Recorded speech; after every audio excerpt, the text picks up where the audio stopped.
This is James Luxon for Slothbox, sponsored by the Excelsior Sporting Club. And today I'm joined with Franklin Ignatius. It's fight week. Franco, how are you?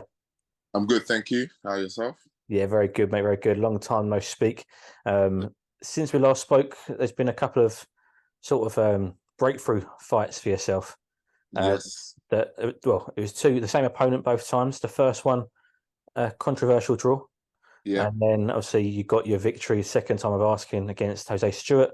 Just Yeah. talk about that first of all, getting that victory at the second chance. Yeah. Obviously I was relieved because whenever you go to a scorecard, you never really know how it's gonna fall. You know what I mean? But I knew I'd done enough. I felt it in the first four. I think you could even hear my voice in the corner saying I was confident that I was winning because I felt like he hadn't touched me with anything up until obviously we had the head clash and whatever. It was a good fight. I feel like Hosea was a good opponent for me at that stage of my career. And, the fight has allowed me to push on and into bigger fights, into this fight, you know what I mean? So, yeah, it's been good. Absolutely. And obviously Jose came into that fight and he had the backing. He had, I think it was promoted by Wasserman, Yeah. Kalle Sauerland and his brother Nissi.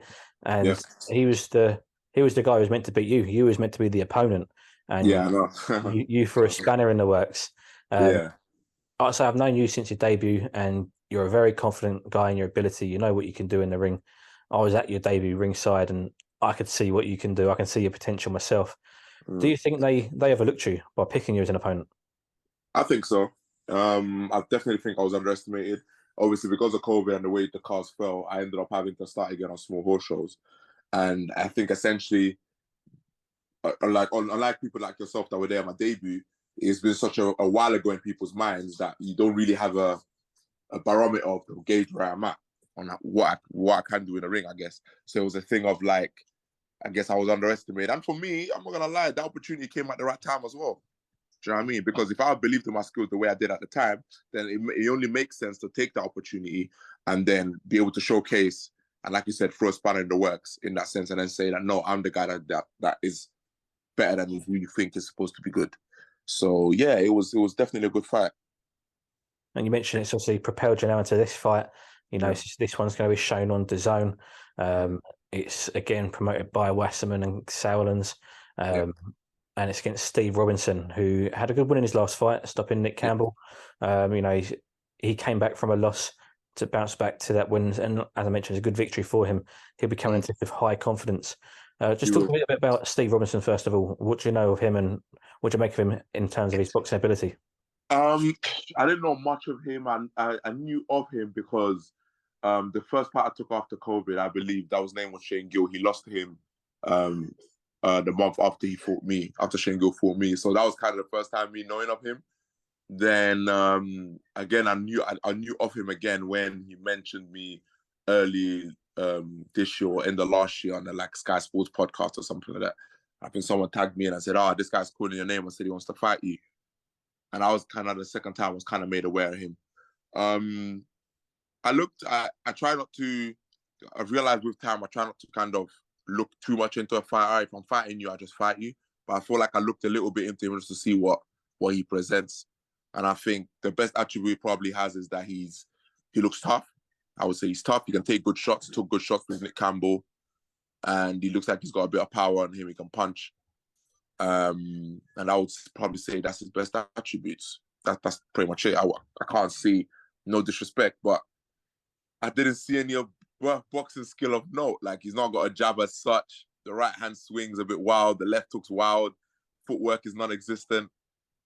Head movement, it doesn't even move his head. I just don't know. Like, I'm not.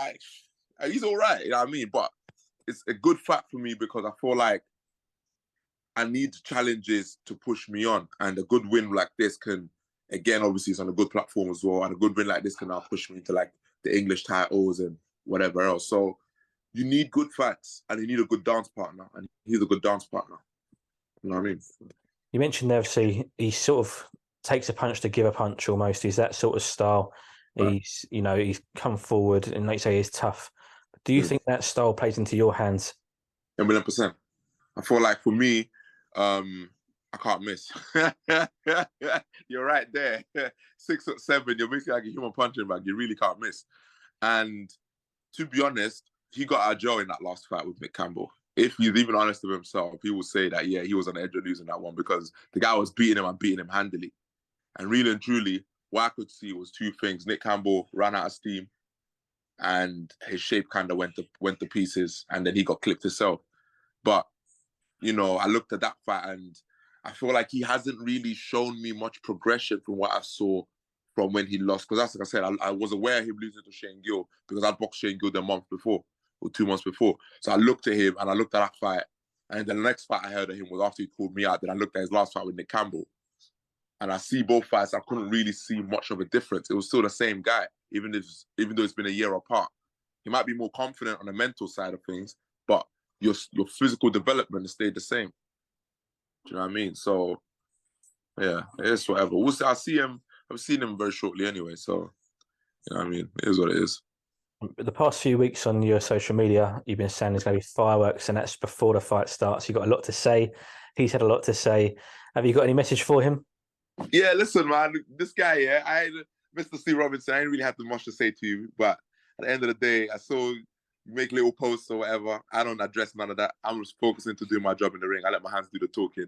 But what I do know is I'm going to demonstrate that on this weekend coming, you're not on my level. You're an okay fighter, but me and you, we're not the same. Do you know what I mean? Like, you just take, like, I guess you came into boxing. I think someone said you're a goalkeeper or something. You came into boxing late, whatever it is, but you just, nah. But it'll be a good fight. And I think the fact that you're up for it and I'm up for it makes a good fight for the fans. Do you know what I mean? And I'm excited to go in there and push myself and see what I can do. But I'm looking forward to it, man. It'll be a good challenge. Absolutely. And you mentioned hoping a win here will propel you onto potential titles. You've got the English title, Solomon Dakers. You've got talks of the Southern Area title being contested for Johnny Fisher. So these are titles that you'll be looking at. Are these fights that you want to be involved in? You know, you're not scared to go in as the underdog. We've seen that before. We're seeing it potentially again. I'd imagine you're going to be an underdog. You know, you're in the away corner again against Steve Robinson. So you're not afraid of that, and you're not scared to get in a mix it with these guys. Would you jump straight in with, say, Johnny Fisher for the Southern Area title or Sol Dakers for the English title next? Yeah, 1,000,000%. If the Southern Area came with Fisher, I would have took it already. I think, in fact, it did come actually, but it was his side that turned it down. I think his trainer or something like that. But we'd accepted the fight already, and that was the fight I actually thought I was fighting next. It just so happened that when that fight got scooped from his side, because the matchmakers on Matchroom offered it to us, and we said yes. So when that fight got scooped for whatever reason, then the Robinson fight came up and we accepted that. Do you know what I mean? So if that fight was the, you know, in the wheel of the world, swing back around again, listen, man, I didn't say no the first time, so why would I say no now? Just to clarify, Franco, so that's Johnny Fisher fight was offered to you? Yes. Okay. It was offered to us, we'd accepted, getting ready for it. Then we heard that they said no. I don't know why, I don't know what the reason is. They said no. And, you know, luckily we spoke to Wasserman, and Wasserman were actually willing to offer me this fight as an alternative. They made me the A-side for this one, ironically, actually. So I'm not in a weight corner for this. But I've been in a weight corner twice. And if I'm honest, after having had the experience of the weight corner, I don't think it makes a difference. A fight's a fight. Once the bell goes, A or B side kind of goes out the window, really. I think it's more makes a difference when it comes to that bookies and maybe judges and all that stuff. But the actual fight itself, I've realized now it makes no difference. Once the bell goes ding, ding, ding, you don't think about that. You just fight. Do you know what I mean? So having had that experience, I don't think I paid too much mind into A-side, B-side stuff. You know what I mean? But no, they made me A-side for this fight with Robinson. But ultimately, I'm not looking at that as anything. And it's still a fight. It's still someone I have to deal with and, you know what I mean, do what I do in the ring. I'm not looking at it because I'm A-side, therefore I'm getting any special favors. It's no such thing. So, now, but yeah. Because obviously, so you've accepted the Johnny Fisher fight already. They've obviously retracted that offer for that fight. His management, I'm sure it's not Johnny himself. Fighters will fight. It's going to be part of the management. Yeah, of course. I expect so. Fighter's a fighter, so I expect it will be his team or wherever else. They would have looked at it for, you know, high risk. The reward might not be worth it, and if we'll flip it, what's a title at the end of the day? When for him, I guess he's in a position where he's making good money anyway, so he's thinking it's not worth the risk. So I understand for his perspective. For me, I thought I had a title on the line against a very beatable man. I'm taking it. It was a no-brainer. You know what I mean? So, like I said, if that fight swings around again in the future after Robinson, I might take it. I'll have to look at it, see what it looks like then, because after the dust clears, it might be a whole different situation. Do you know what I mean? I might be looking to say, well, that fight's behind me now. There might be a bigger opportunity somewhere else. But yeah, it's just what it is. Just want to touch on something you mentioned there. You know, he's looking at a total fight against a very beatable man. Why do you think you got to beat on a Johnny Fisher? I mean, me and him, he will say himself that we've sparred each other. He knows, so it's not like I've never been in the ring with him before. He knows me, I know him. But I think as well that it's a situation where he's just been a bit raw in some ways. And I think, obviously, I know the manager are protecting the investment, but they're not giving the type of fights, I think, to help a man push on.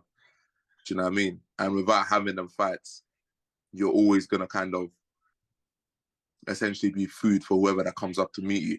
Do you know what I mean? So even if it ain't me, it might not be me. It might be, I mean, there's good names around. I'm thinking, I don't know, maybe a good friend of mine that I spar regularly, maybe Harry Armstrong or someone like that. There's good fighters around that I would not say with confidence that Johnny could just beat just like that. These are good guys that you haven't had the test for you to say you could go in with them. Because the people you've been fighting are guys that you get for someone's debut, but you've been fighting them in your 5th fight.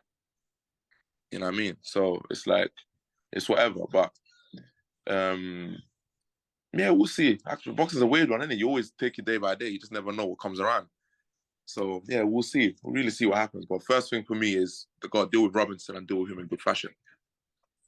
Let's say end of this week you deal with Robinson in good fashion. Would that make it harder for you to get these bigger fights and these bigger names, or do you need a promotional backing behind you to get these fights? It depends because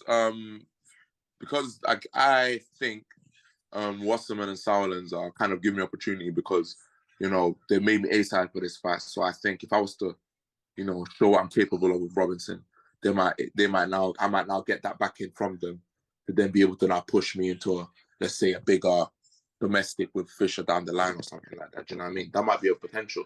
But like I said, it all depends on what happens when the dust clears. After the fight, then I can now assess where I'm at really, because at the minute with Wasserman and Silence, it's just been a fight by fight basis. Do you know? So, and then we'll see. Absolutely. And just finally, I want to come on to your coach. We spoke a little bit before I started recording off camera there about your coach, Brian Lawrence, and, you know, the team around you. And these are the guys behind the scenes that people don't really see and, you know, get to know almost sometimes. True, you know, true. These are the unsung heroes. So just talk to me a bit about Brian. You know, you mentioned to me he coached back in the day with James Cook, Ian Napper, all these, you know, British champions from back in the day. And he's now coaching himself. That's, you know, a wealth of wisdom he's got that he's passed on to you now. Yeah, 1,000,000%. I think, you know, I feel like people like Brian are guys that don't really get their dues because, like you said, they're the kind of unseen and unheard because you don't see them, you don't think about them type of thing. And it's only in the recent, more modern day that it's become a thing for a coach to also kind of be a name in a sense, like a Ben Davison or a Tony Sims, where you know the fighter, but you'll also know the coach. That's more of a recent thing. I feel like there's a lot of fighters and a lot of coaches back in the day that kind of went under the radar. You know what I mean? And I think he's definitely one of them. And, you know, life's funny that way. Like, we just met purely by coincidence. Like, I've known about him in Peacock back then, but we never really, like, crossed paths as such. And it just so happened in last year that, you know, I guess you call it almost serendipity, where we just happened to meet in the same gym, you know, and we just started working from there. Next, you know, things just fell in place. But I can definitely see the difference of being in working with someone day to day that has all that wealth of experience, because it starts to rub off on you, in a way. You start to look at things different and alter the way you do things. Like, oh, no, you know, maybe I should have done things that way instead of this way, or I got to change this a bit, or no, this is more important than I thought it is. I need to keep doing this. Do you know what I mean? Little things, and then as you keep tweaking it, it starts having an improvement. You know, that fight with Hosea, like, ironically, even them fights with Hosea, me and Brian only just been working, like the first time I was there, for example, I've only just been working with Brian for about 2 months. Do you know what I mean? And by the time the second fight over there came, me and Brian been working together for a solid like 7 months at that point. And about 6 months at that point. And you could already see the changes a little bit. And I feel like with now, it's been a year. since me and him been working together. Do you know what I mean? And I feel like things have really clicked in. I'm really looking forward to this weekend because regardless of Robinson being in front of me, it will be also about my development and how much I've improved. Do you know what I mean? So I'm looking forward to showing that. Obviously, you've mentioned that you've only worked with Brian for the last year. You've not had a long career. Obviously, you did have your debut before COVID, so it feels like it's a bit longer than it has been because there's a bit of an activity. However, you've already, in that short space of time, changed your management team, changed your coach. You've changed the team around you. How much of an impact has it had on you, whether it's positive or negative? It's been both. Originally, obviously with COVID having happened, like I said, I kind of had to start from scratch. I think we spoke about it before, but yeah, I basically kind of started from scratch again. So I wasn't on a Matchroom show anymore, anything like that. It was back to tickets, starting again from ticket shows. And in that perspective, it kind of, it was difficult in a sense because, now you're not dealing with things you probably didn't deal with before. And it gives you a new appreciation actually for guys that are on the ticket shows for like 10 fights or so on, because it's quite difficult. But starting from there, I think it also kind of allowed me to now have a proper look at the people I keep around me. Do you know what I mean? So everything kind of shrank in terms of the people I kept around me, more so focusing on what actually matters. And I think things like that, things paid a price, because I would say my social media took a hit a bit because I've been kind of more focusing on the actual work itself. So my social media definitely took a bit of a hit. But then I feel like it's a thing of like I said, with fights like Robinson, for example, that give me opportunity to now then showcase, no, this is what I'm actually about, and then let all the social and the public awareness and stuff kind of filter back around. Do you know what I mean? But it was a deliberate choice for me to step back from that side of things and focus on what really matters. And even if that means, I'm a bit more under the radar. And I feel like in the long haul, it will make sense. Absolutely. I mean, talking about social media, because it is the social media age. It's a generation of phones, computers, apps, etc. And also marketing point of view, a lot of fighters are in the position they're in because of their social media presence. Also, with yourself, I get the impression that you want your talent to do the talking, and you want to get to where you want to get to through your own ability rather than what you can tweet, essentially. But in terms of social media, how important is that to you? I know you mentioned you've walked away from it before and come back to it, but do you see it as a vital tool? I think it's becoming more vital, but I think its importance is only relative to the substance behind the media. Do you know what I mean? So if, for example, you're shit, no amount of polishing on social media is going to hide that fact. And we've seen them already, where a guy will have all the social media backing in the world, get in the ring, get basically beat the crap out of, and then disappears, and you never hear of him again. And it's already happened even post-COVID. So, it's a thing of like, for me, my main thing was kind of be that fighter first and foremost, actually be of that substance. And then, like I said, take the opportunities that now allow me to kind of build more of a following and become aware, like the Hosea fight, for example, this Robinson fight now. And then people kind of get to see what I'm about now.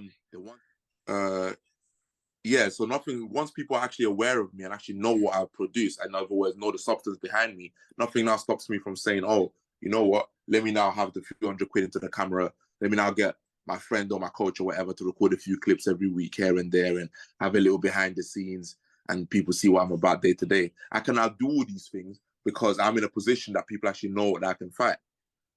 Do you know what I mean? So I think that's the smarter way of doing it, as opposed to doing it the way everyone seems to be doing it now, where they're pushing the social media first and actually not focusing on what they have behind the social media. You know what I mean? Unfortunately, this ain't wrestling. This is real fighting. So no matter how good you look on TV, if you get knocked out or splattered, everyone forgets about you. You know what I mean? So, yeah, that was just my approach to it anyway. But like I said, that came from post-COVID. COVID happened.